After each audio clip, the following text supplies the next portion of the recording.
So hey guys, welcome to our YouTube channel. In this video, I'm going to show you how to check the current software in your Android smartphone. So before starting the video, don't forget to like this video and subscribe to our YouTube channel for more informative videos like this. So let's begin the video without any further ado.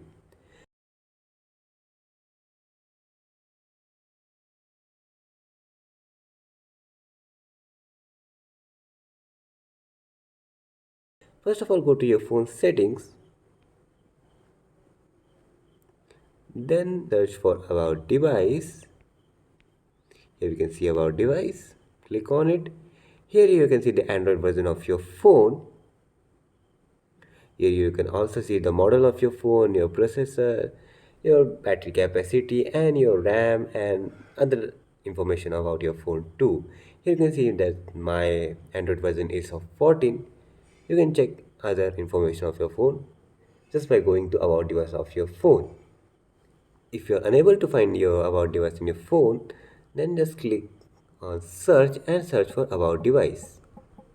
And here click on the about device and you will able to find every detail about your phone. So that's all for today's video. Don't forget to like this video and subscribe to your channel, and don't forget to hit the bell icon so you won't miss any informative videos like this. Thanks for watching.